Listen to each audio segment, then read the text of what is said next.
Hello दोस्तों, आकाश Bhardwaj math के YouTube channel में आप सभी का बहुत बहुत स्वागत है। दोस्तों, अगर आप सीटेट दिसंबर यानी 15 तारीख को जो भी आपका पेपर होने वाला है सीटेट का दिसंबर में, और जो सीटेट में अगर आप जो है पाइडागोजी का जो सेशन है उसमें आप सबको पता है कि 15 नंबर का क्वेश्चन आता है। 15 नंबर का पाइडागोजी है दोस्तों, बिल्कुल एनसीईआरटी जोन से ही पूछा जाता है और एक एक टॉपिक को जो है दोस्तों इसमें पूछा जाता है।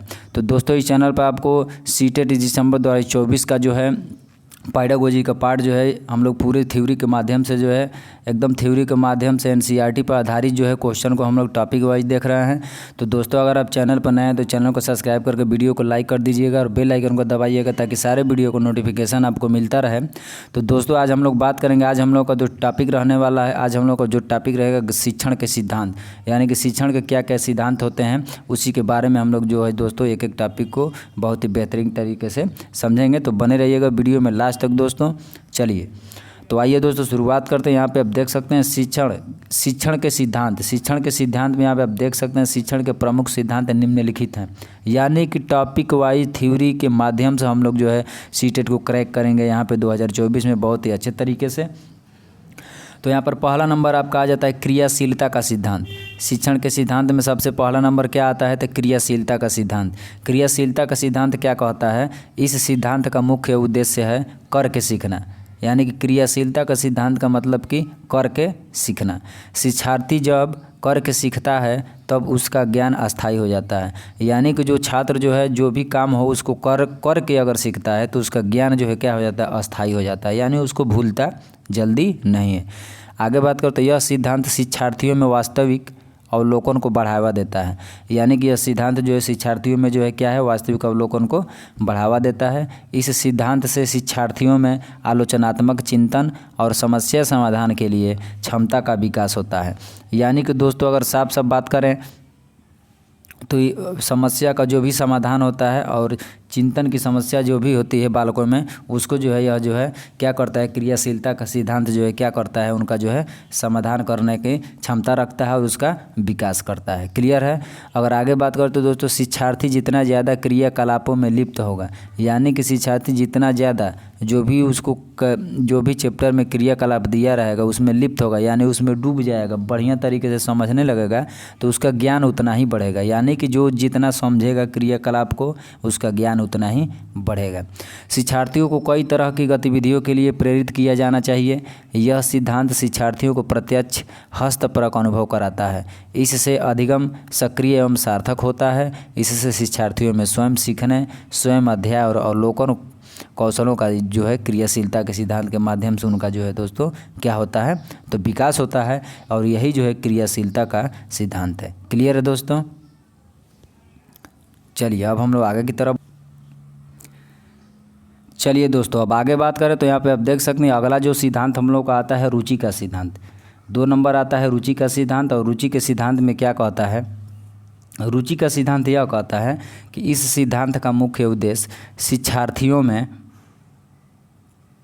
अधिगम के प्रति रुचि पैदा करना, उनमें जिज्ञासा उत्पन्न करना, किस्से, कहानियाँ, कविताएं, पहेलियाँ आदि को अध्ययन में शामिल करने का उद्देश्य भी विषय वस्तु को रोचक बनाता है। यानी कि इसमें जो है दोस्तों रुचि का जो सिद्धांत करता है, रुचि का सिद्धांत का मतलब कि इसका उद्देश्य यही होता है कि बच्चे के अंदर रुचि पैदा करना, कहानियाँ सुनाना, कविताएं सुनाना, पहेलियाँ आदि का जितने भी प्रकार का अध्ययन है उसमें शामिल करने का उद्देश्य भी विषय वस्तु को क्या करता है तो रोचक बनाता है।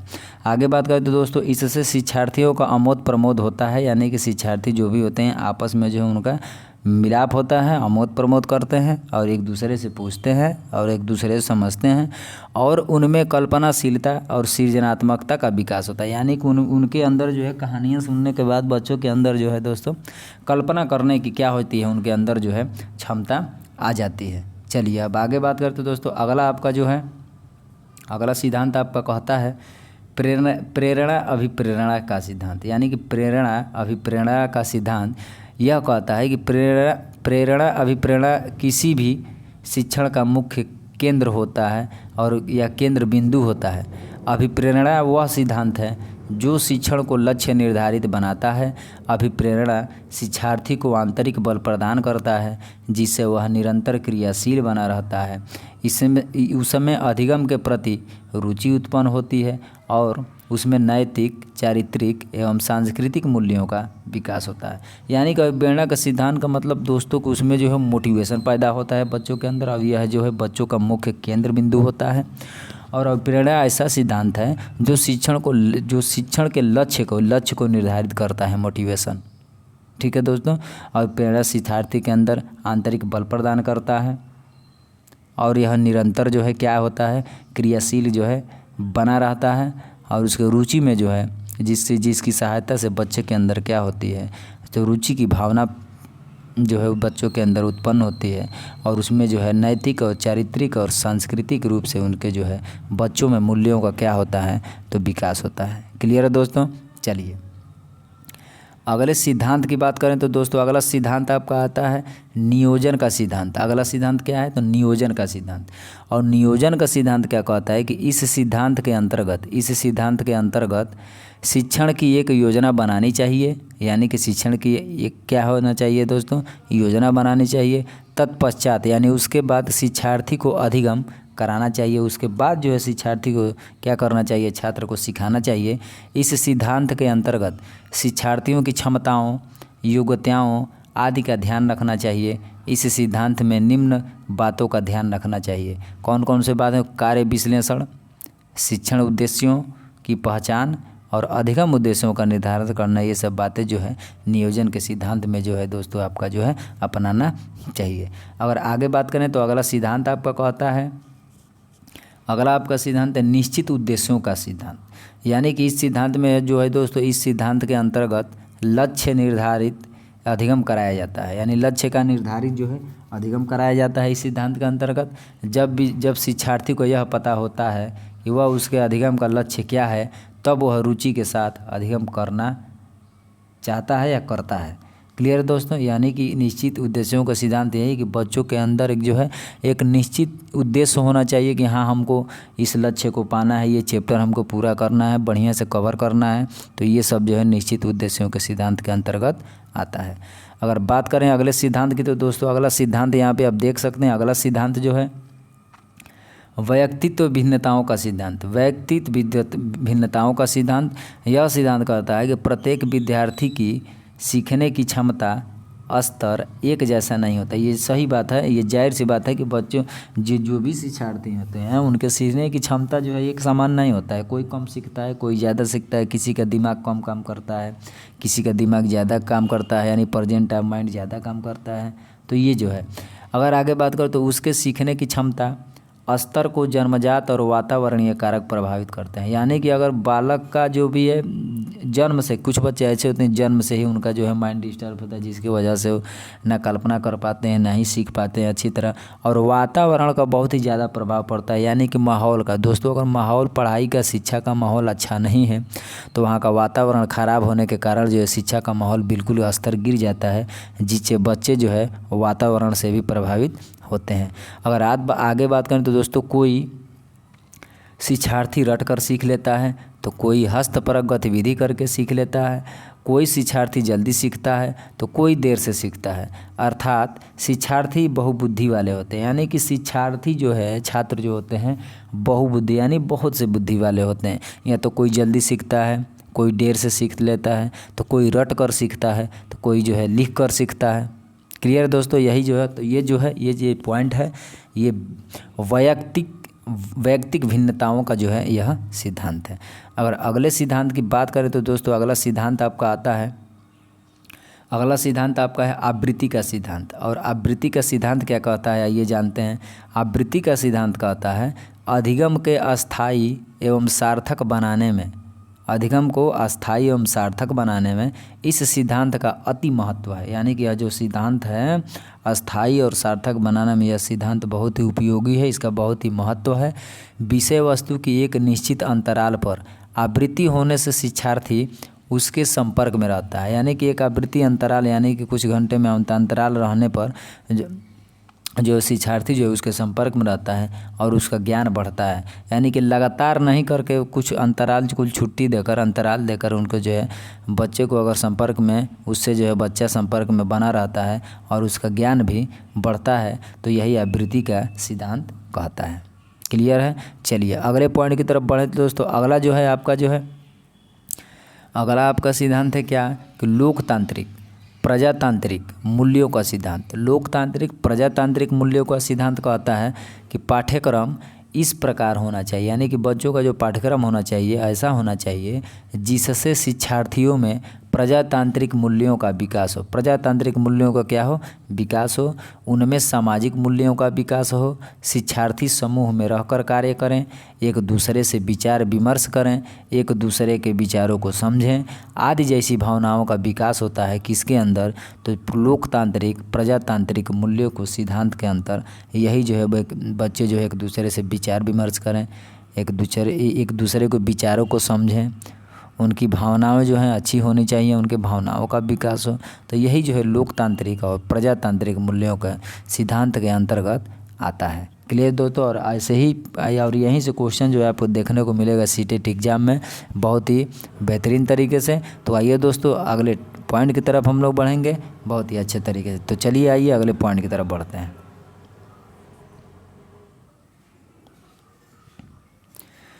तो चलिए दोस्तों अगला पॉइंट हम लोगों को आता है शिक्षण सूत्र। अगला पॉइंट जो है शिक्षण सूत्र, यानी कि शिक्षण के क्या क्या सूत्र होना चाहिए।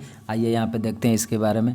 अधिगम को प्रभावी एवं सफल बनाने के लिए शिक्षण सिद्धांतों के साथ साथ एक शिक्षक को शिक्षण सूत्रों का भी प्रयोग करना चाहिए। यानी कि सिखाने का जो भी सूत्र है, बच्चों को सिखाने का सूत्र भी जो है टीचर को जो क्या होना चाहिए, अपनाना चाहिए। ये शिक्षण सूत्र निम्नलिखित हैं। तो आइए अब हम लोग जानेंगे कि वो कौन कौन से शिक्षण के सूत्र हैं बहुत ही अच्छे तरीके से। तो दोस्तों यहाँ पे देख सकते हैं पहला नंबर सूत्र आप देख सकते हैं। पहला नंबर सूत्र है ज्ञात से अज्ञात की ओर। ज्ञात से अज्ञात की ओर। शिक्षार्थियों को अधिगम कराने से पूर्व, यानी शिक्षार्थियों को छात्रों को पढ़ाने से यानी सिखाने से पहले उस विषय वस्तु से संबंधित पूर्व ज्ञान जो शिक्षार्थी जानता है से पाठ का आरंभ करना चाहिए। पूर्व ज्ञान को आधार बनाकर शिक्षार्थियों को नवीन ज्ञान प्रदान करना चाहिए। यानी कि ज्ञात से अज्ञात की ओर का मतलब कि शिक्षार्थी को सिखाने से पहले उस विषय वस्तु से संबंधित जितना भी पहले का ज्ञान हो, यानी कि बच्चा जितना जानता हो उसी पाठ का जो है क्या, उसी पाठ से जो है क्या करना चाहिए, बच्चे को शुरुआत कराना चाहिए।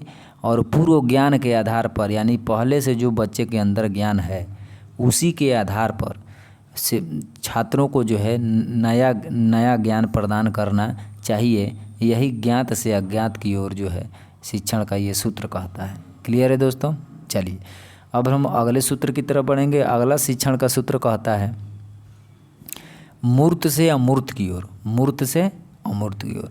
मूर्त से अमूर्त की ओर जो सूत्र है इसमें क्या कहता है, शिक्षार्थियों को आरंभ में, यानी कि जो भी छात्र हैं उनको शुरू में ऐसी बातों का ज्ञान कराना चाहिए, ऐसी बातें बताना चाहिए जिसे वे छू सकें, देख सकें। उसके बाद उनको कल्पनाशीलता अमूर्त का ज्ञान कराना चाहिए। यानी कि उसके बाद जो है बच्चे उसके बारे में क्या कर सकें, कल्पना कर सकें। यही मूर्त से अमूर्त की ओर सूत्र है कि आरंभ शुरू में बच्चों को ऐसी बात बताया जाए जिसे वे छू सकें, देख सकें और उसके बाद वो बच्चे कल्पना कर सकें। यही जो है ज्ञान का या ऐसे ही ज्ञान का जो है बच्चों के अंदर बताना चाहिए, कराना चाहिए। क्लियर है। चलिए अगले पॉइंट की तरफ बढ़ते हैं। अगला पॉइंट दोस्तों हमारा कहता है कि सरल से जटिल की ओर।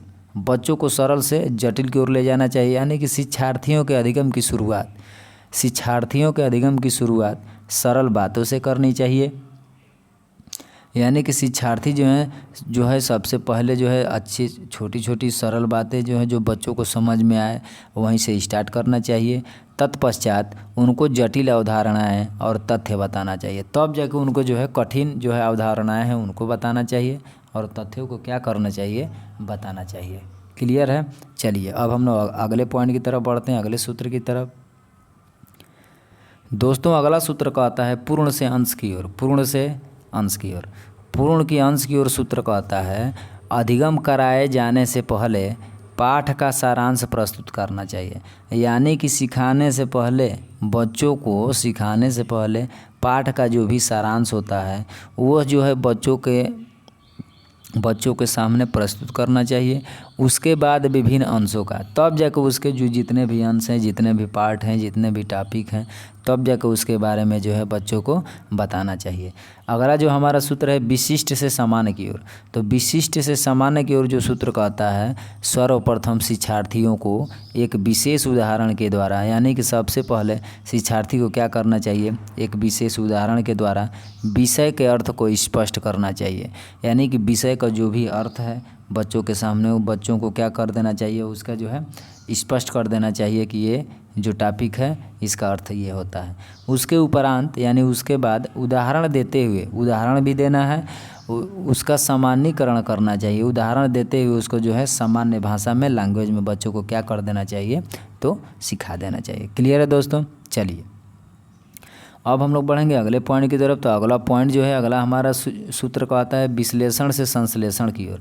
विश्लेषण से संश्लेषण की ओर सूत्र कहता है पढ़ाई जाने वाली विषय वस्तु के तथ्यों के विषय में व्यापक जानकारी देना चाहिए और उसके उपरांत यानी उसके बाद उन तथ्यों को संयोजित कर संश्लेषण करना चाहिए, अर्थात किस विषय वस्तु पर व्यापक रूप से चर्चा करके उसका सारांश प्रस्तुत करना चाहिए।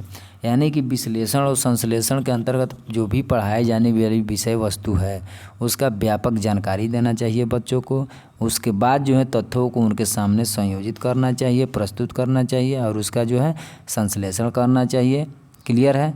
चलिए अगले पॉइंट की तरफ बढ़ते हैं। तो अगला पॉइंट जो है, अगला सूत्र जो हमारा कहता है दोस्तों अनुभव से तर्क की ओर। अनुभव से तर्क की ओर, यह सूत्र अनुभव से तर्क की ओर जो सूत्र कहता है शिक्षार्थी अपने आसपास के वातावरण का अवलोकन करते हैं, ये सही बात है, और उनके अवलोकन से उनके अनुभव जुड़े होते हैं और इस अनुभव के उनके अपने तर्क होते हैं। क्या क्या तर्क होते हैं? जो भी बच्चे वातावरण के अनुकूलित होते हैं उनके अंदर विभिन्न प्रकार की तर्क आती हैं। तो बच्चों के अंदर विभिन्न प्रकार के दोस्तों तर्क करने की क्षमता आ जाती है। बच्चों का अनुभव उन्हें संसार से जोड़ने, विमर्श करने और सीखने की प्रक्रिया को क्या करता है, बढ़ावा देता है। आगे दोस्तों बात करें तो अगला जो है सूत्र हमारा कहता है प्रत्यक्ष से अप्रत्यक्ष की ओर। शिक्षार्थियों को पहले प्रत्यक्ष ज्ञान देना चाहिए, यानी कि पूरा एक्यूरेट ज्ञान देना चाहिए, उसके बाद अप्रत्यक्ष ज्ञान देना चाहिए। प्रत्यक्ष ज्ञान में शिक्षार्थी जो देखता है उसे सरलता से ग्रहण कर लेता है, यानी कि सरलता से ग्रहण कर लेता है, जबकि अप्रत्यक्ष ज्ञान को ग्रहण करने में उसे क्या होती है दोस्तों, कठिनाई होती है। अगला जो है हमारा सूत्र कहता है अनिश्चित से निश्चित की ओर। यानी बालक को ज्ञान होता है पर अनिश्चित और अस्पष्ट, यानी कि बालक को ज्ञान ऐसा होना चाहिए जो निश्चित होना चाहिए, उसके बाद जो है अनिश्चित ज्ञान होना चाहिए।